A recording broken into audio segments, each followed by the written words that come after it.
Tao, petit ami de Lina, se retrouve dans le viseur de beaucoup depuis la disparition de l'adolescente le 23 septembre. Face aux rumeurs, il a toujours su se taire, mais cette fois-ci, ce n'est de trop. Elle a disparu il y a un mois, le 23 septembre. Si est le dernier jour où Lina, jeune adolescente de 15 ans, a donné signe de vie. Ce matin-là, elle tentait alors de rejoindre la gare de Saint-Blaise-la-Roche afin de monter à bord d'un train l'emmenant retrouver son petit ami Tao, à Strasbourg.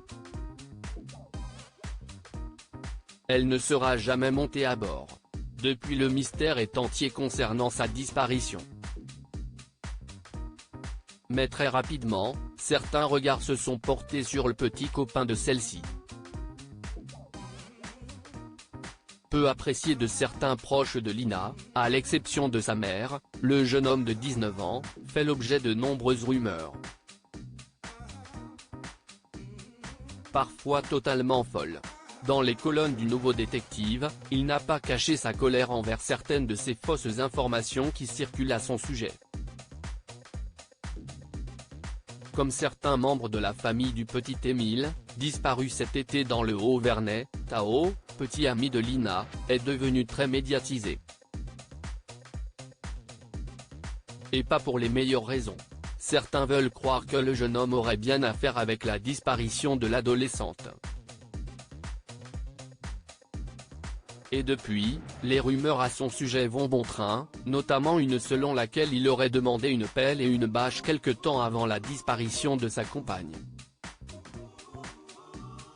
Journaliste au Nouveau Détective, Sixtine Lepère, rapporte que depuis le début de son enquête, elle aurait plus d'une fois entendu parler de lui, avec pas mal d'interrogations sur son éventuelle jalousie. Jusqu'ici, Tao a toujours laissé couler, se murant dans le silence. Il peut compter sur la mère de Lina, qui a plus d'une fois rappelé à faire attention à ne pas faire circuler n'importe quoi au sujet de la disparition de sa fille. Mais dans une des rumeurs a fini par faire sortir Tao de ses gonds. Ainsi, ce lundi 23 octobre, il a pris la parole de manière plutôt inhabituelle jusque-là pour revenir sur cette rumeur infondée à son sujet. Ici, tout le monde a une théorie sur tout, on m'a déjà inventé un cancer pour ma part, a-t-il fait savoir à BFM Alsace. Dans les colonnes du Nouveau Détective, il aurait aussi confié recevoir des appels de gens que je ne connais pas, des menaces. J'ai des collègues qui m'envoient ce qui se dit sur les réseaux, que ce serait moi. Pourquoi je l'aurais enlevée alors qu'elle était en train de venir chez moi, aurait-il déclaré.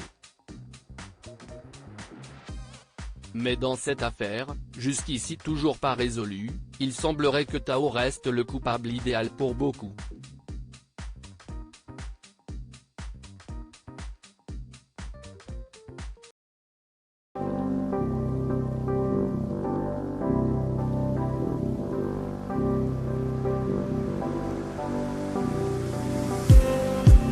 Just need